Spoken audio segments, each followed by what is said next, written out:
I am your SSC teacher Sonu Kasana. चलिए holiday homework की बात करते हैं।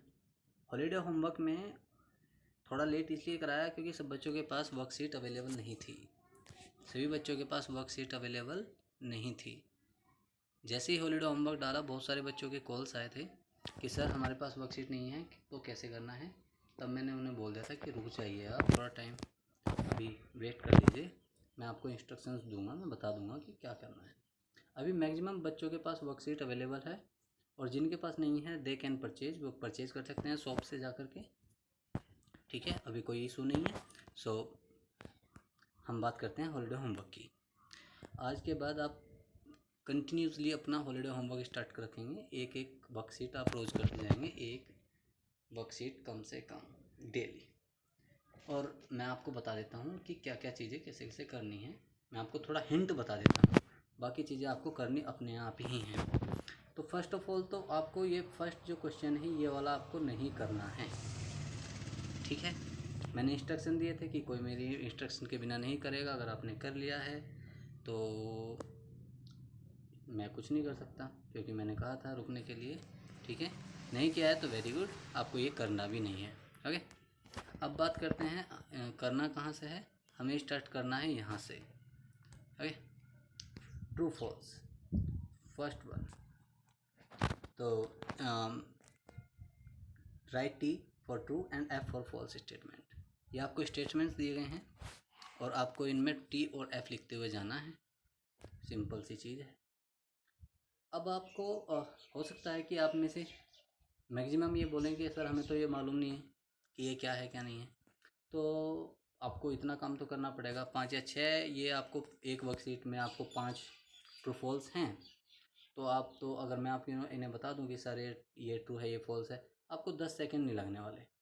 सो आपको क्या करना है, आपको करना ये है कि आपको ये सारे क्वेश्चंस गूगल करने हैं। ओके, सब क्वेश्चंस आपको ये गूगल करने हैं और गूगल कर देने हैं सब क्वेश्चन आपको। और गूगल करने के बाद आपको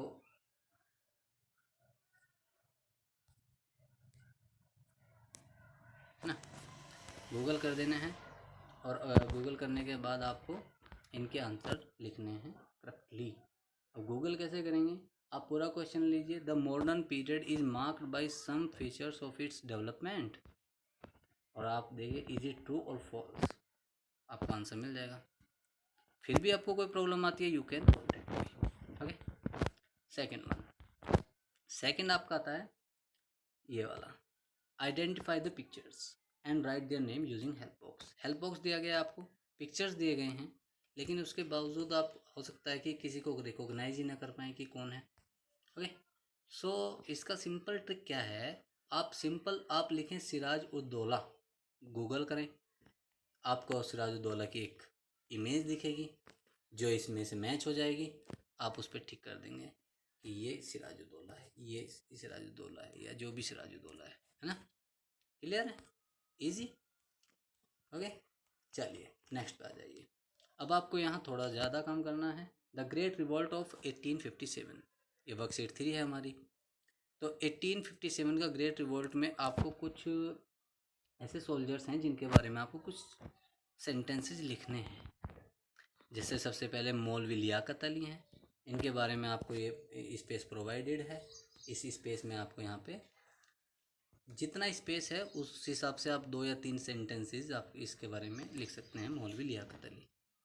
फिर आपको वीर कुंवर सिंह जी हैं, इनके बारे में आपको लिखना है कि क्या ना कहाँ थे, क्या थे, या जो भी आपको स्टार्टिंग में आपको जो भी गूगल करने पे मिलता है, वीर कुंवर सिंह करें आप गूगल, और जो भी आपको स्टार्टिंग में मिलता है उनका इंट्रो, वो आपको थोड़ा सा यहाँ पे लिख देना है। ठीक है, फिर बख्त खान है, फिर उसके बाद राव राजा तुलाराम है, और फिर मंगल पांडे हैं। ओके, क्लियर है। तो इस तरह से आप इसे कर लेंगे। फिर आता है आपका ये वाला, द नेशनल मूवमेंट 1870 टू 1947, 1870 से 1947 के जो राष्ट्रीय आंदोलन हुए उनमें कौन कौन सी पर्सनैलिटीज़ थी। अब आपको यहाँ पे नाम दिए गए हैं, हेल्प बॉक्स दिया गया है, और आपको पिक्चर्स दिए गए हैं। इजी वर्क है और आप मैक्सिमम इनमें से पीपल्स को, पर्सनैलिटीज़ को जानते हैं। लेकिन अगर आप फिर भी कोई प्रॉब्लम आती है तो सीधा वही वाली ट्रिक, नाम आप गूगल करो, पिक्चर आएगी, उसके बाद आप क्या करेंगे, इसे कर लेंगे। जब आप गूगल करेंगे तो थोड़ा सा आप उनके बारे में पढ़ सकते हैं। यू कैन रीड 5 और 6 sentences about the personality, because ये सभी पर्सनैलिटीज़ ना बड़े ग्रेट पर्सनस हैं जो बुक्स में पढ़ाया जा रहा है, जिन्हें वो मतलब ऐसे नहीं है कि कोई भी है, किसी को भी वैसे ही पढ़ा दिया, किसी का भी कोई पिक्चर उठा के रख दिया, ठीक है। सब कुछ ना कुछ स्पेशलिटी के साथ यहाँ पे हैं। सो फिर आपका आता है ये मल्टीपल चॉइस क्वेश्चंस वाला, 3 क्वेश्चंस इसमें दिए हुए हैं। ये हमारे कॉन्स्टिट्यूशन से संबंधित हैं और आप इनके बारे में भी सर्च करेंगे और ईजिली आप इनका आंसर देख लेंगे, ठीक है। और फिर आप उस पर टिक कर देंगे जो भी सही आंसर है। बच्चे बहुत सारे मिसकंसेप्शन बना के रखते हैं कि हमारा कॉन्स्टिट्यूशन कब बना, कैसे वो हुआ।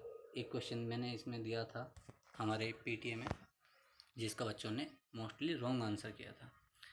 बच्चों ने अमेरिका का कॉन्स्टिट्यूशन जब जो इस्टेब्लिश हुआ था उस टाइम की वो डेट लिख रखी थी, 17 सितंबर 1873 शायद, या 87 ऐसा कुछ था।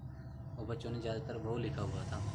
गूगल क्या हुआ है जैसे भी है, लेकिन आपको पता होना चाहिए कि 26 नवंबर 1949, 26 नवंबर 1949 को हमारा कॉन्स्टिट्यूशन अडॉप्ट हुआ और 26 जनवरी 1950 को ये इम्प्लीमेंट हुआ, ठीक है। ईजी है। बाकी ये क्वेश्चन पे आप सर्च करें, कॉन्स्टिट्यूशन वाला चैप्टर हमने पढ़ाया हुआ है, ठीक है। अब आते हैं बात इसी चैप्टर के फिल इन द ब्लैंक्स की। तो यहाँ पे आपको फिल इन द ब्लैंक्स हैं, इन्हें आपको फिल कर देना है। इजी वर्क है, आपको थोड़ा सा टाइम लगेगा, आधा घंटा, and you can do it very easy. अब आ जाइए, इसका थोड़ा सा एक्सप्लेनेशन करनी है मेरे को। Parliamentary government in India, Bharat में संसदीय शासन। आइए, क्वेश्चन चलता है स्टेट और सेंट्रल गवर्नमेंट में। हमारे यहाँ 2 सिस्टम चलते हैं, एक स्टेट गवर्नमेंट होती है, एक सेंट्रल गवर्नमेंट होती है। जैसे स्टेट गवर्नमेंट हमारे यहाँ यूपी में इस समय बीजेपी की ही है, और उसके जो चीफ है, उसके जो मुखिया हैं वो योगी आदित्यनाथ हैं, क्योंकि चीफ मिनिस्टर हैं वो। और सेंट्रल गवर्नमेंट में भी, सेंट्रल में भी गवर्नमेंट जो है वो बीजेपी की है, और वहाँ पर जो उसके मुखिया हैं शासन गवर्नमेंट के, वहाँ पर नरेंद्र मोदी हैं। तो आपको उनसे संबंधित क्वेश्चंस के आंसर करने हैं, तो मैं आपको थोड़ा सा इनके बारे में बता दूंगा। गूगल करने पर भी आ जाएगा, लेकिन मैं एक बार इन्हें एक्सप्लेन कर देता हूँ थोड़ा। जैसे विच पॉलिटिकल पार्टी आर या is currently in power. State government में यहाँ पे इज और आर इसलिए लिखा गया है, कई बार अलायंस हो जाते हैं, गठबंधन हो जाते हैं, गठबंधन भी की पार्टी भी वो लेकर के मेजॉरिटी बना करके आ जाती है गवर्नमेंट में, तो वहाँ पर आर लिखा जाएगा, क्योंकि वहाँ पार्टीज हो जाती हैं फिर वो। लेकिन यहाँ पर हम बीजेपी लिख सकते हैं, क्योंकि उसे क्लियर मेजॉरिटी मिली हुई है। आप सेंट्रल में एनडीए भी लिख सकते हैं या बीजेपी भी लिख सकते हैं, both are the right, okay. NDA national democratic alliance, ठीक है, तो वो है ना। दोनों चीज़ें सही हैं, कोई प्रॉब्लम नहीं है, क्योंकि बीजेपी के पास भी क्लियर मेजॉरिटी है सेंट्रल में भी। Who is our current representative of your area, हमारे एरिया का प्रेजेंट रिप्रेजेंटेटिव कौन है। तो स्टेट गवर्नमेंट में हमारे अगर मीरापुर की बात करते हैं तो यहाँ पर अवतार सिंह भड़ाना, और सेंट्रल गवर्नमेंट के लिए हमारे जो एमपी हैं, एमएलए होते हैं स्टेट गवर्नमेंट के रिप्रेजेंटेटिव, है ना, एमएलए विधायक। और जो सेंट्रल गवर्नमेंट के रिप्रेजेंटेटिव होते हैं हमारे किसी भी एरिया के, होते हैं एमपी, मेंबर ऑफ पार्लियामेंट, जो कि हमारे यहाँ से Maluk Nagar. Okay, which political party currently from the opposition, opposition में कौन है।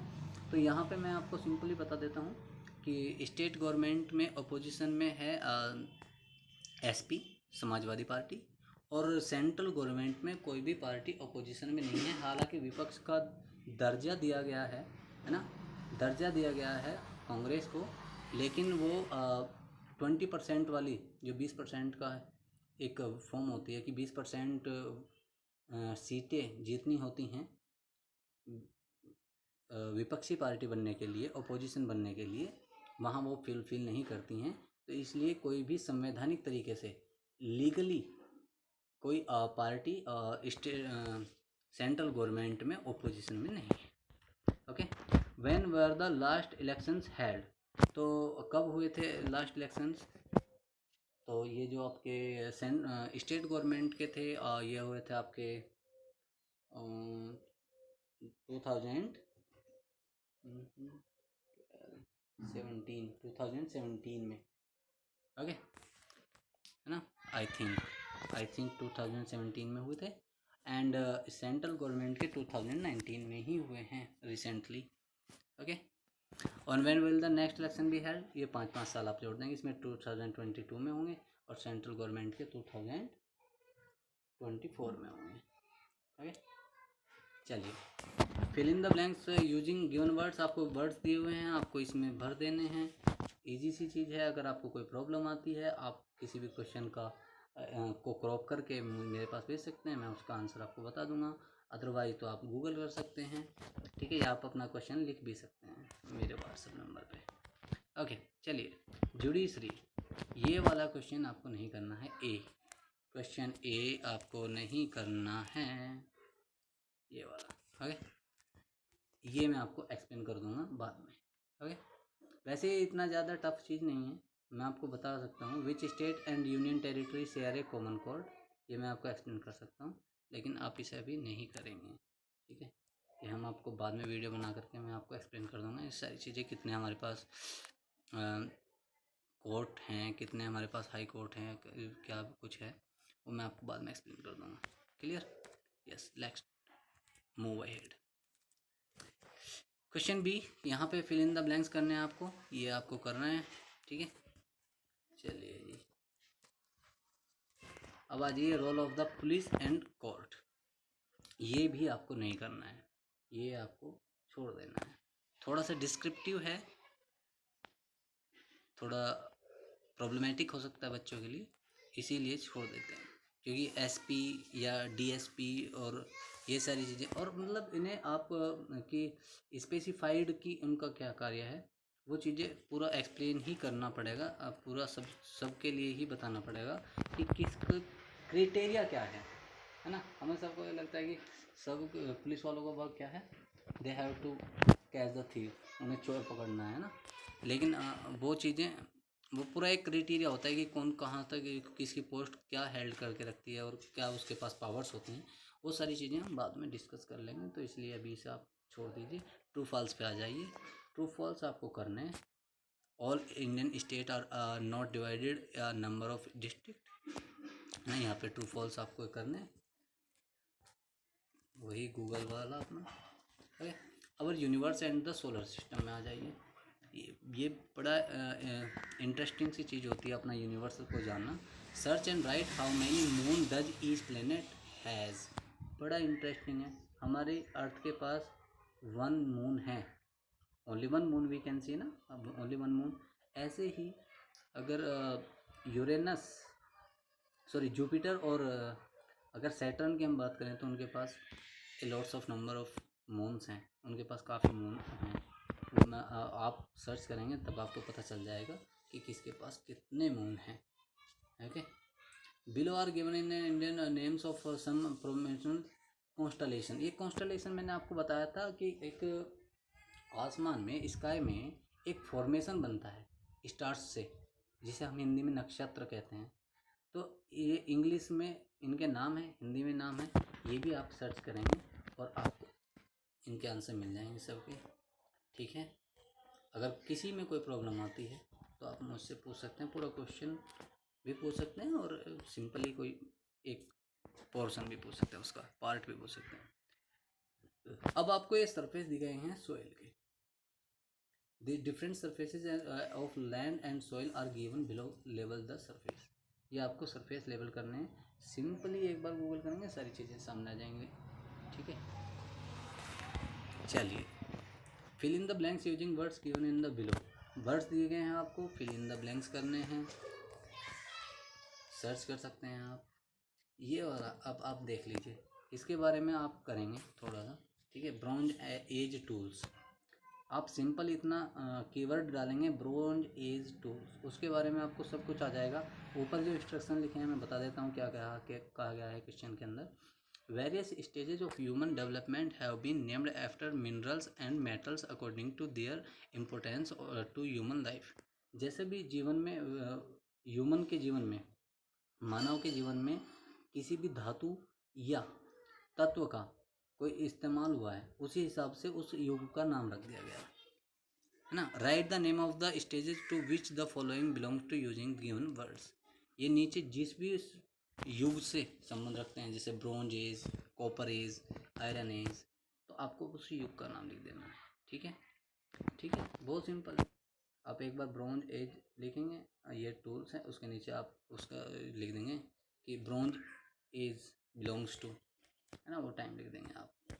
Fill in the blanks using the given words, ये आपको फिर से fill in the blanks fill करने हैं।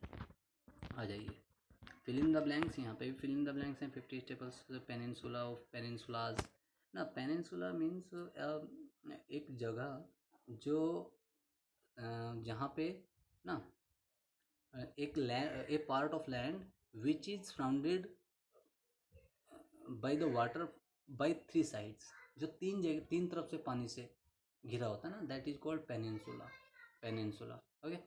और एक होता है, एक जगह ऐसी होती है जहाँ एक साइड में केवल पानी होता है और 3 तरफ वो जमीन से घिरा होता है, दैट इज कॉल्ड बे, बे, खाड़ी। ओके, हाँ, ये चीज़ें होती हैं, समझ में आया? तो आप इसे फिल इन द ब्लैंक्स कर देंगे। क्लियर है? सो ये आज आपके लिए थोड़ा सा इनके बारे में चीज़ें थी, एक्सप्लेनेशन थी। आपको फिर भी कोई प्रॉब्लम आती है, कोई भी समस्या आपको आती है, you can call me, you can message me, you can DM me, okay, anything. Okay, good bye.